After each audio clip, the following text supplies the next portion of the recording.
सकते तो मान लीजिए हम 10,000 साल तक या 1,00,000 साल या 10 लाख साल तक मरे रहते हैं, ठीक है? उसकी तुलना में आप कितने समय तक जीवित हैं? बहुत बहुत छोटे समय तक। जिसे आप जीवन कहते हैं वो एक छोटी सी चिंगारी है। आपको अकेली चीज यही करनी है कि आप उठें और एक पूर्ण विकसित जीवन के रूप में प्रकाशित हों। जीवन का कोई एजेंडा नहीं है, ये आपके लिए एक पूर्ण विकसित जीवन होना है। एक झिंगुर पूर्ण विकसित झिंगुर होने की कोशिश कर रहा है, एक केंचुआ पूर्ण विकसित केंचुआ होने की कोशिश कर रहा है, एक पक्षी पूर्ण विकसित पक्षी होने की कोशिश कर रहा है, एक पेड़ पूर्ण विकसित पेड़ होने की कोशिश कर रहा है। एक मनुष्य को भी पूर्ण विकसित मनुष्य होने के लिए प्रयास करना चाहिए। हमारा बस यही काम है। पर हम में से हर कोई अपना एजेंडा बनाने में लगता है और हर तरह की चीजें करने लगता है।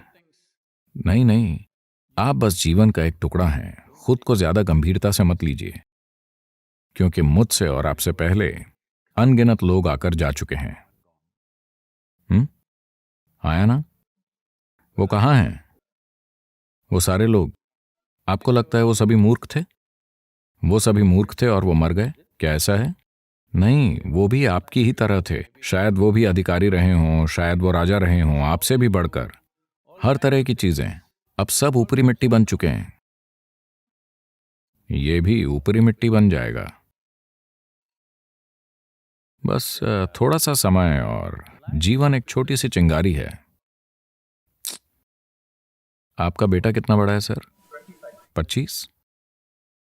तो 27 साल पहले वो कहाँ था सर? तो अगर कोई यहां नहीं है तो हम कहते हैं कि वो मर चुके हैं, है ना? 27 साल पहले वो मर चुका था। हम उसे 100 साल देंगे सर। 80 साल बाद वो फिर से मर जाएगा। आया ना?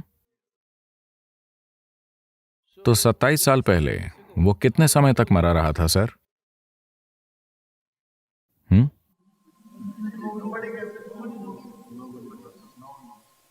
लंबे समय तक। तो 85 साल या 80 साल बाद वो कितने समय तक मरा रहेगा सर? बहुत लंबे समय तक। तो हम सभी बहुत लंबे समय तक मरे रहेंगे। हम बहुत ही थोड़े समय के लिए जीवित हैं। हाँ, बहुत ही थोड़ा सा समय। मैं चाहता हूं आप इसकी ओर इस दृष्टिकोण से देखें। आप कितने समय तक मरे रहेंगे?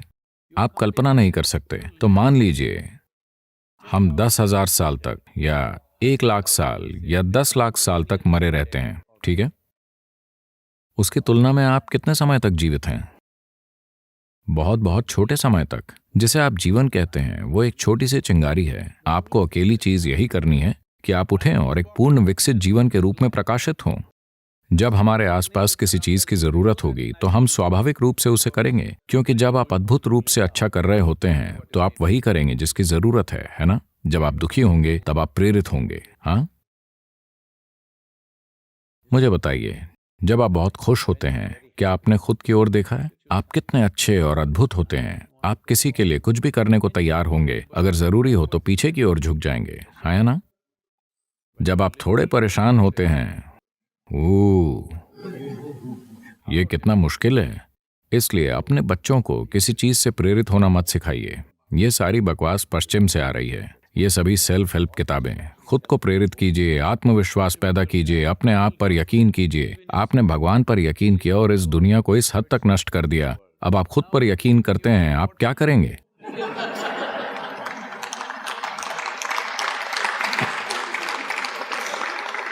ये सारा कचरा पश्चिम से आ रहा है। आपको प्रेरित होने की जरूरत नहीं है। आपको बस इतना देखना है कि अभी ये अपने पूर्ण संभव स्तर पर कैसे हो। अगर ये पूर्ण रूप से जीवित है तो ये वो सब करेगा जो ये कर सकता है ना?